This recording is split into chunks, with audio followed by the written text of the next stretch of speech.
Hi, guys. Welcome back to another episode of Saturday Grub with us. I am Natasha, And this is Eddie. and today we're eating noodles. This is dry noodles. It's called Indomie. Um, I first had this when I was back in Fiji, and I really liked it. And actually, when I was pregnant last year with my daughter, I started craving this, and I looked it up, and I was like, "Oh wait, they sell it around here." And that's when we started eating this over here. And he had never had it before, so it was his first time last year, and that's what we're eating today. Because now it's a family favorite. Yes. All right, and you want to go ahead and tell them what we're talking about today? Um. Well, today we're gonna be talking about our scariest life moments. That can be from when you were a kid Yeah. to now to whatever time period you want to talk about. All right. Um. So, I you always start, and I'm always eating first. So how about I go first and let you eat? All right. I'll turn off your mic right now Okay. so they don't hear you munching. All right. And I'll go first. Um, you want to do two each right Two. now? Yeah, I feel like you have more scary. Have you had? I don't know. I don't know. I can't say if you've had more scary moments than me, because right now I can't think of a lot. Maybe I'll like remember more as I go or as we go. All right. Well, then right now will be a good time to think about it. Yeah, as I'm eating. Yeah. So I'll turn it off. All right. All right. I guess I'll start as a kid. Um, there was one time. So the first apartment technically my second apartments, but the first one I remember. Because the first one I was a baby. There was a part in the it was apartment. So I had a friend that lived in a part where you can actually climb the roof of the apartment, and it was 3 stories up, right? So you can imagine how high the roof was. And the dumb little kid I was, I decided to climb the roof because I saw my friend do it, and he was a bit heavier, so he had more grip on it. A little wind wasn't gonna push him off the roof. But I was a skinny little kid that you know a fan could probably that little fan right there could probably push me away. How old did you say you were? I don't remember. This was back whenever I was like in kinder. So like 5 or 5. So yeah, definitely a lot younger than Destino right now. Um, so I climbed the roof, and I was having fun and everything. Dumb little kid. Oh, look at me! I'm on the roof. Um, and I ended up slipping, and half of my body was hanging off the roof, and half was on, and I was like holding on for dear life, because like I said, it's 3 stories up. So if I fell, I'm pretty sure I would have, been a goner. Um, but the little fat boy grabbed me and he pulled me towards the part where we climb up. Um, I'm both grateful and I actually smacked him because whenever he pulled me, he just pulled me sideways, and you know how there's like metal railing on the in apartments. So I fell on the metal so it was the rooftop, right? I was halfway, and he pulled me sideways, so it's like this right here, because it's the railings right here. He pulled me, and I landed on the railing on my stomach. So he pretty much like took the air out of me. Yeah. Like I got the air knocked out of me, Yeah. and that was one of them. Um, I remember that only because that was the first time Was it the first time? I can't remember if that was the first time or the second thing that I'm gonna say. Is in the same apartments, mind you. It it is all happened pretty much in the same year. Um, the second one was I was in the pool. I went with my older sister. Um, and we had the donut, the floaty donuts, because I didn't know how to swim. Um, and I like going to the deep end because I like just like sitting in the donut and floating and relaxing and whatever. But the dumb kid, me being, I decided I wanted to jump in to the donut in the deep side. And not like jump in like feet first. I wanted to go butt first to like land and just like lay down and relax. You thought you were gonna land in the donut. I did land in the donut, but hold on. Um, so I jumped and I landed in the donut, but again, I was a little scrawny kid. I went through the donut and I held on with my arms and my legs. But the thing is, my head went under too. So my arms and legs are are like trying to pull myself up, but my head is not letting me pull myself up. You know what I mean? So I was like, if I let go, I drown. If I don't let go, I drown. So I had that was like two options, like which was better. And so I was like, if I stay on, maybe I can lift myself. But I ended up like, not being able to lift myself. And the neighbors, we had neighbors in front of us, and there there were the only reason this is important is because this is what I'm gonna say is because it's the reason my mom wasn't gonna let us go that day. So they were gay. There was a gay couple. Yeah. So that day, my mom was like, "Don't go," because back then my mom was a bit yeah. I mean, nowadays she's just like okay with it as long as not like anybody in her family. Like if I was, if I turn out gay or something, that's whenever she'll mind. But if it's like someone else that's not family, she doesn't care no more. She like it's their life, they're living their life, whatever. If it's not it's not affecting me in any way, I don't care. But back then, she ain't like them at all, and that's what changed her mind too. Changed her mind is a big thing, but like she began to be okay with gay people because those same gay people that she didn't like were at the pool. Who saved you? Yeah, one of them saved me.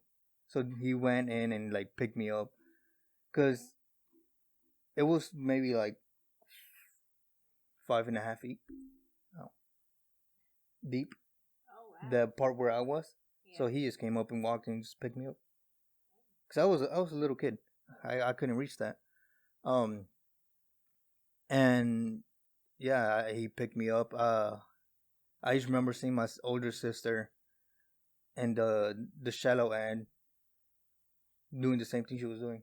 She had a friend there because she had a friend in the same apartment complex.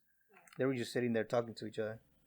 I was like, so you were on the other end drowning, and your sister had no idea you were drowning? She had an idea because she's like, "You okay?"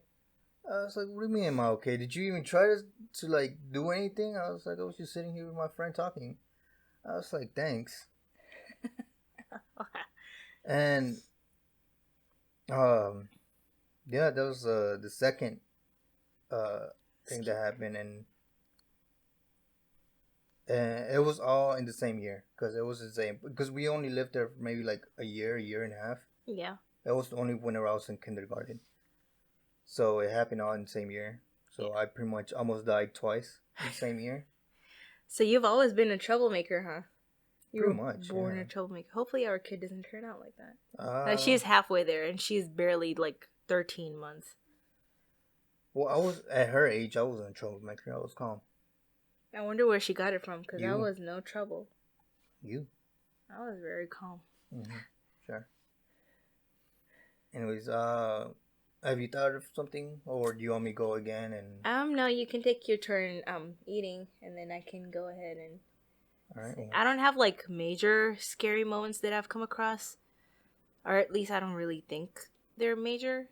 But this was something that I was actually thinking about last night that happened to me when I was in fifth grade.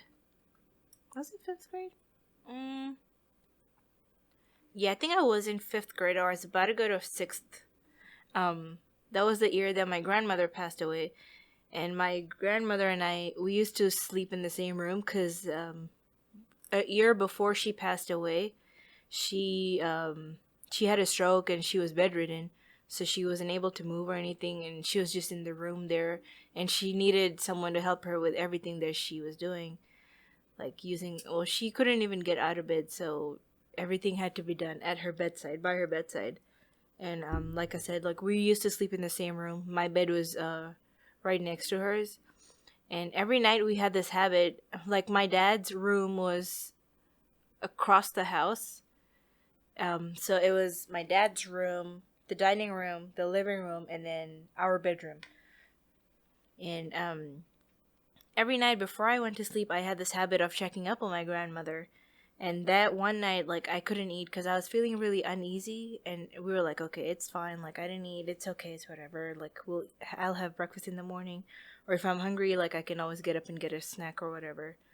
And right before my dad went to sleep, he was like, "Oh, why don't you check on your grandmother before you go to sleep? I'm sure she's like resting and she's calm, cause she was okay in the afternoon." And when I went to my grandmother, like I'm calling her, and I thought she was just pretending not to answer me. And like I repeatedly say like call her, like say grandma or like whatever I called her at that time, and she didn't answer me, and I freaked out, and I started shaking her body like vigorously, like what's wrong, like no, like you can be this deep asleep, like you have to wake up, you can just not be. I mean, at that point I guess I was in shock cuz I knew what was happening, but I was like no, you can't do this, like this can be happening right now.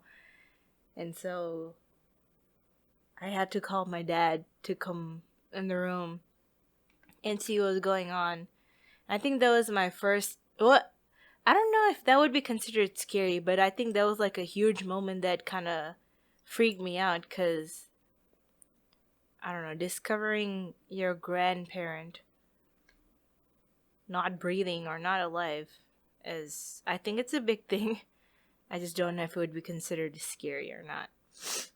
of course it's gonna be scary. It's a dead body. So wait. So was your grandma? Yeah, she passed away. Like I Oh, guess. so you found your grandmother dead? Yeah, that's what I'm saying. Oh wow. And funny, like, so that was around 11:30 ish in the night, and around 6 was when we spoke to her. My aunt used to live like 3 or 4 houses down, so she would always come in and check on my grandmother in the afternoons just to see if she was doing okay.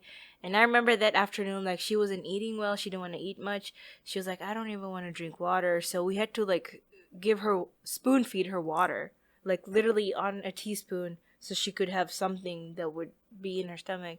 And she was refusing to eat or drink, but we were like, it's okay, like she's had days like this before, and she's always like gotten up, like she's always gotten out of this stronger than she was earlier than that.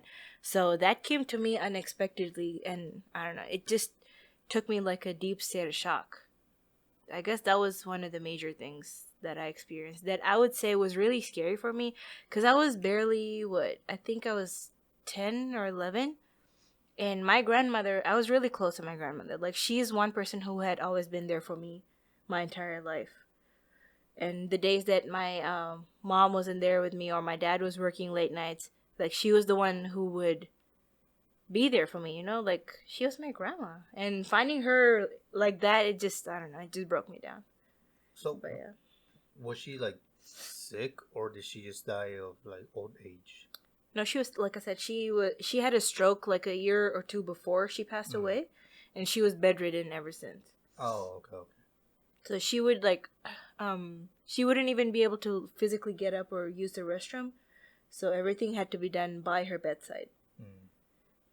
But yeah, I think that was one of the major things for me that really shook me. Oh. But yeah, that was when I was about 10 or 11. I can't exactly remember. After that, let me see. I don't know. I can't remember. I probably won't be going in a timeline or like the correct timeline. So I'm just gonna be jumping here and there or tell it as I remember. I think the second thing was when I totaled my car a few years ago. It was here in America. It was I had a hand me down. It was my stepdad's car. It was a 2004 Nissan Pathfinder. I think it was a 2004, but it was a Pathfinder. It was pretty old, but the car had never given me trouble before, except for like skidding the tires here and there. But it never to a point where it would do anything or hit another car, or hit like anything major.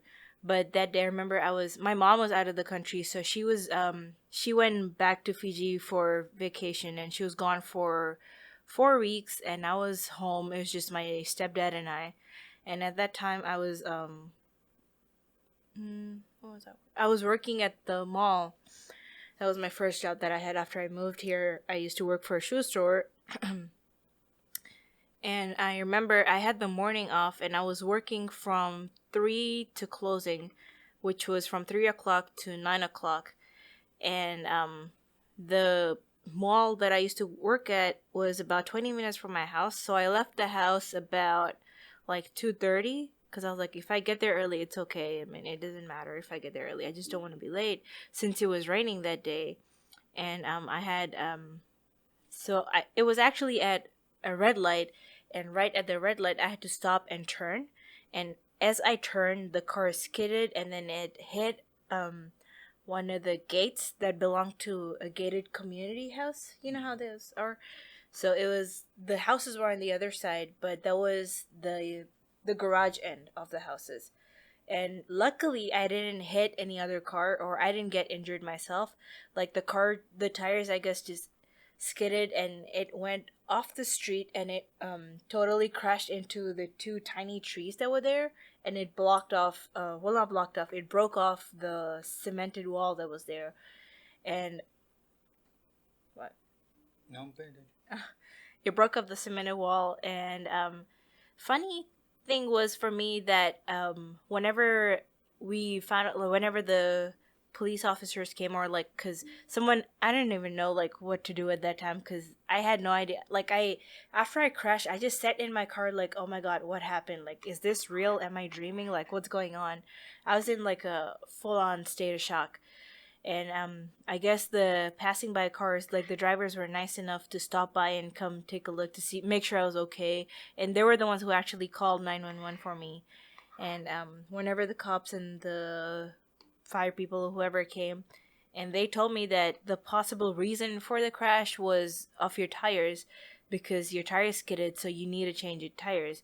And what was amusing was I had changed my car tires just a week before I totaled my car. So I was like, how's that possible? Like, I just changed the tires and now I'm in a crash, and they're telling me that car is not going to be able to be fixed. It's total, like it's totally gone. And fixing the car would cost me way more than actually purchasing a new car. That's what the mechanic told us. And when I stood there, like after I got out of the car, like the cops came and they were like, "Are you okay? Did you get injured? Are you like fine? Are you bleeding anywhere? Do you feel anything hurting?" And I was like, "No, I'm fine. Like I'm good. Nothing hurts. Everything's okay. I didn't. There's no blood. Nothing. I'm just shocked. Like what happened? You know, like I was, cause." I can't even describe it. Like I was just sitting there for a good 5 minutes till someone came and knocked on the window and opened the door for me, and they helped me get out of the car, because the front part, like the front bonnet of the car, like it totally went in.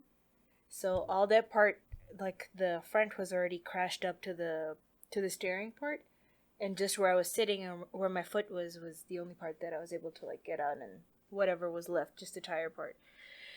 And after I got out, like I had no idea what to do because my mom wasn't there, and she's the person, like she would be my go-to person if something had happened to me, but she was out of town for a month. Well, she was out of the country for a month, and I had to call my stepdad. And I called him, like I started calling him, and he didn't answer. And I ended up calling him 48 times, and he still didn't answer. And I'm like, what am I supposed to do? Good thing was that the apartment that we lived in was just 5 minutes from where I crashed. So the cop was like, okay, I'm going to take you home because you need someone to take you home. And someone needs to sign off on this just to make sure you're home safely and like nothing else is going on. And when we got home, like I rang the doorbell and my dad wasn't coming, like my stepdad wasn't coming out. And I had to like ring the doorbell several times, and then I didn't even realize at that point that I had a key and I could have gone in the house. Or I don't know if that's what I did. I can't remember. But when I went up to him to bring him down to go see the police officer so he could sign off on the document, he goes, why did you call me 48 times? What's wrong? Like, what's the big deal? Why did you call me that many times? And I'm like, I got into a car crash. Like, I totaled a car and I was in trouble and I was calling you. And he was like, oh, I just thought that your phone glitched and called me 48 times. That's why I didn't answer. And I was like, oh, okay. Well, you need to come down with me so the police officer can finish the documentation and, like, go over whatever. Like, go over everything. I would have smacked him. I mean, like, glitched. It was Fool. funny, like, so he's always had this habit of not answering his phone, and several times my mom and him have gotten into a fight because of that, because every time my mom would try to call him, like, she wouldn't answer, or, like, in the middle of the nights, like, when my mom really needs to tell him something, or, like, ask him something, or have him bring something over, like, he wouldn't answer, and they've gotten into, like, several fights because of that, but, that's another story. He didn't answer 48 missed calls, thinking it was a glitch, and then he signed off on the documents, and he had to drop me off to work. But yeah, that was another major thing that happened to me. That really freaked me out because that was my major thing here in the U.S. And after I moved, like I don't have family here in Dallas, so I don't really know a lot of people here. It was just family, friends, and the only one person that I actually knew was my mom, and she was out of the country for a good minute. So it was pretty scary for me. That was one time that was super scary. But yeah. Yeah, well, go ahead and eat. I'll tell another story from my side. Alright. All right. So this next one is Okay. so it's a couple years later from whenever. Nah, I was maybe it was probably the year after or 2 years after. I was riding my bike down um the side street from where I lived because my house used to be the third house from the actual street where everybody went through, and um I was riding down the hill, almost like I was literally on the side fence of um the house on the corner from my street. So not Edwin's house, but the house after Edwin. Um, I I was there, and so I was there, and there was a huge, I can't remember if it was a pit bull or a boxer. It had a square face. It was one of um those faces.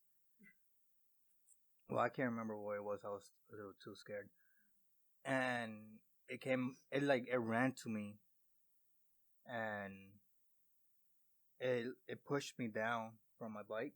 So like he he jumped, and I knew it was him because he had a big old. Okay. But yeah, he knocked me down, and I was so scared, and he was like on top of me, like his paws were on top of me, and that was the first time ever I was scared of dogs because I've never been scared of dogs except for that moment.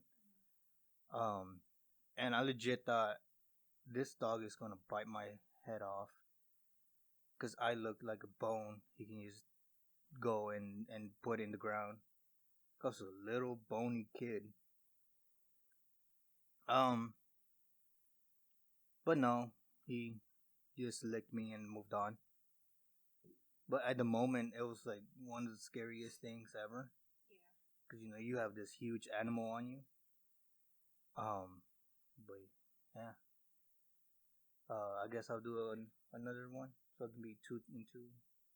Yeah, because I can't really think of. Oh, no. I mean, they heard me. Oh, go ahead. I couldn't really think of a lot of, or many other scary things that have happened. Maybe they have. I just can't remember in the moment. I do have one. Did you want me to go ahead and just? No, I'll go with the second one. See if you can remember a second one too. Okay.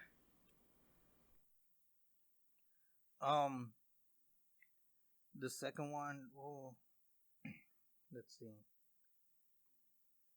Cause that's not really scary. That was just oh snap. I'm not. I'm going to try not to cuss since my little cousins watch this. I was like, oh snap, kind of moment, but I guess I'll tell it anyways. You'd be like, oh no. So remember how I told you Edwin was a skater boy? Mm-hmm. Well, he's like a big brother to me, so I ended up grabbing a board and being a poser.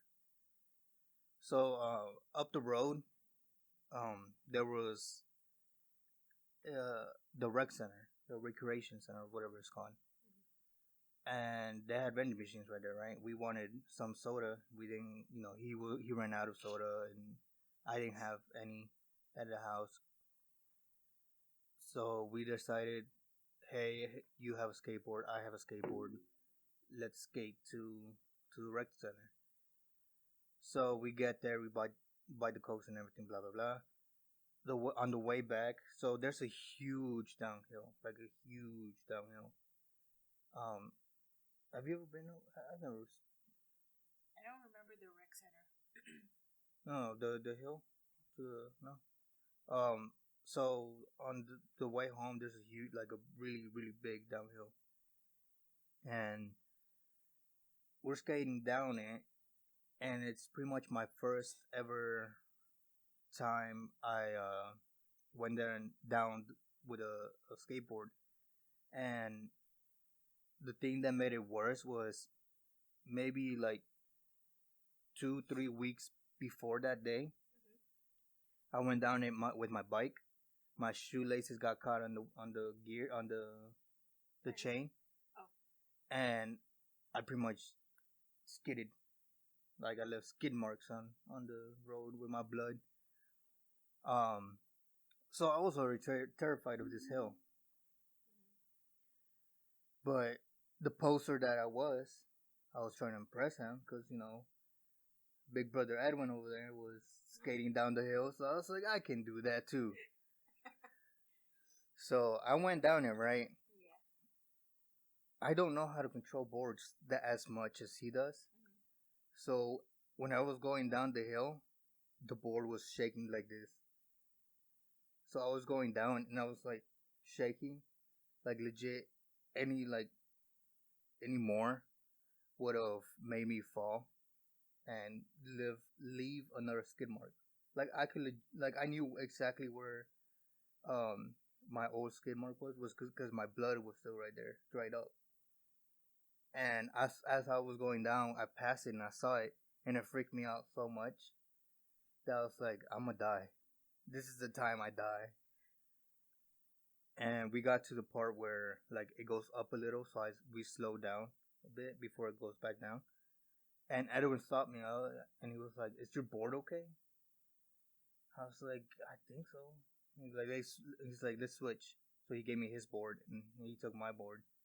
But it wasn't the board; it was me. It was just me, my legs shaking. My legs would shake, so I didn't know how to control the board. So it would just go like this, because Edwin was like, "I'm scared you're gonna fall." So here's my board. I'll take your board, because your trucks are That's the part where the wheels are attached to. They're loose. So I was like, I bet. But he went down the rest of the hill, no problem, no shakes, no nothing. I went down with his, and it went like this. Um, and at that moment, like if you saw me like in the street, like if you were walking down and you saw me, it probably wouldn't look that scary. But at that time, I was like, I'm gonna die here. I'm gonna fall. I'm gonna break my head. I'm gonna die. I'm gonna eat doo doo again, like I did with my bike. But yeah, that's another story. Do you have another story?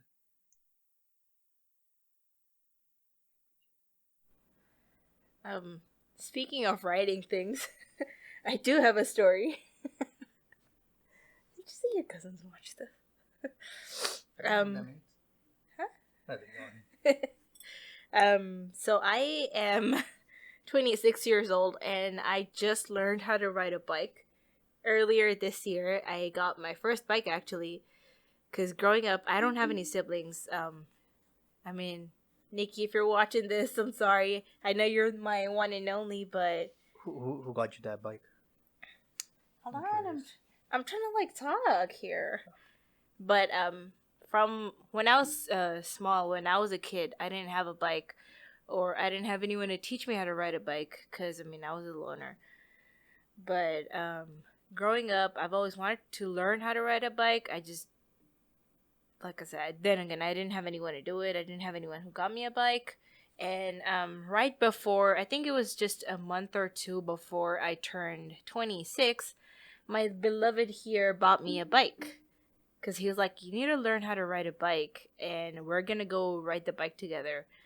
And we would go, I remember I started actually with one of our family members had a bike, and they had a trainer wheel. I was like, I'm gonna try with this. And I even went to the point where I was like, okay, I have my adult bike, but I'm gonna buy trainer wheels for my adult bike. It didn't work out. But at the end of the day, I learned how to ride a bike without the trainer wheels. And mind you, that's my first time ever riding a bike, actually. I didn't do as bad as I thought. I was just really scared. I would drive. What? Okay, fine. You can say it was really bad. Like I sucked. I sucked really bad at riding that bike. I mean, I wasn't the best of the bike riders out there, but I was pretty bad at it. I'm still pretty bad at it, but I remember I the first time we rode to the park, it was just him and I was like, "You know what? I can do it. Like it's not that bad." The first time it was just you and I, right?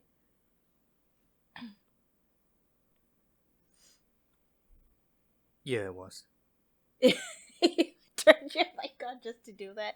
But yeah, the first time it was just him and I, and we went the longest way. We went down the park all the way to the end of the road, and we kind of discovered where the little path was taking us, which was from one end of the park to the other end of another park that we go to. So we were like, okay, oops, sorry.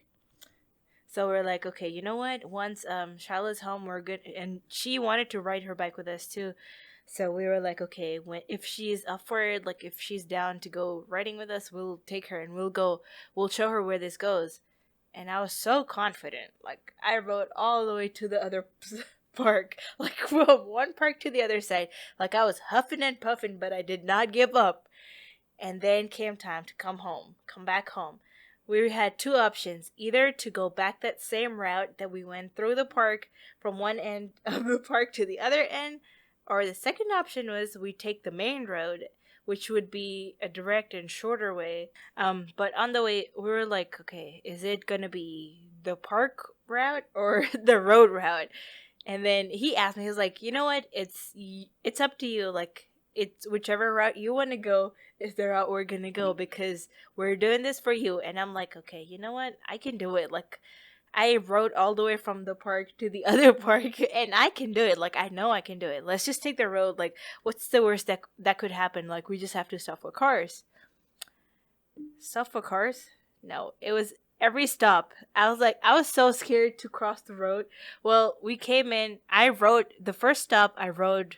No, I walked my bike to the other side, and I rode the bike for a bit. And on the way, there was this huge pole. So here, if you know the streets over here, so here, if you know the streets that are around the neighborhood, they're not the widest, and there are certain parts that are like super narrow. And as you go, they have like uncalled for bends, and those bends have like these little huge electrical poles that you have to like go past. And I was like, you know what, I can do it. Like I've done this before, and I failed, scraped my knee, but what's the worst that could happen? And I was so confident. I went past, I hit the pole, I fell down, and it knocked the air right out of me. And oh my god, I think I saw my life flash right before my eyes, right over there for a good 5 minutes. Because I just sat down and I cried.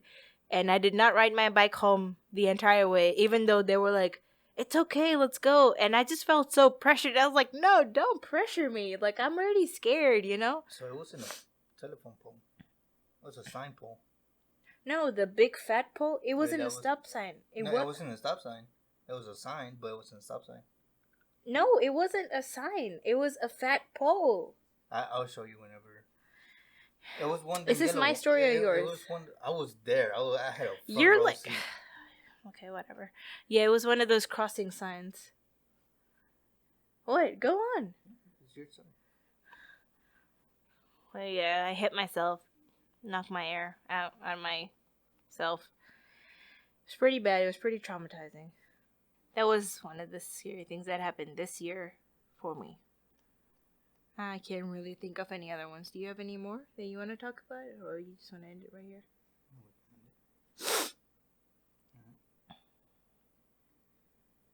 You want me to end it then? Yeah. All right, cranky pants. Send it. Well, that was some of our scary life moments. I have a lot more. Do you have any major ones that you want to talk about? On camera, no. Okay. There's some I can't talk on camera. Okay. Oh, okay, never mind. Yeah. We might have a Patreon later in a few years or talk about it. I mean, no, I'm gonna criminalize myself. Okay. So I guess there's no other stories for right now.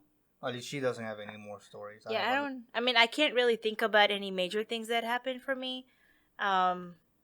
I had a pretty boring life. I mean, growing up, I didn't do much. I have a very dumb life, so, you know. Well, I do have a short one. Let me just tell you this. Go ahead. I think I was in third grade. Either third or fourth grade, and I had one of my older cousins. He was home. I think he's 4 years older than me. And he came home, and it was just him and I. We were playing around the house, and I don't know if it's a thing for like all families, but in Fiji, like if you go into a house, they have like this huge they're called sideboards in Fiji, but they're like this glass display things that have they look like they're more like shelves, but they have like the glass areas where you can just put one of those dinner sets that you're never gonna use, and it's just for display that people see when they come into your house. And I remember my cousin and I were playing, and I pushed him, and we crashed, and we cracked all the glasses that were there.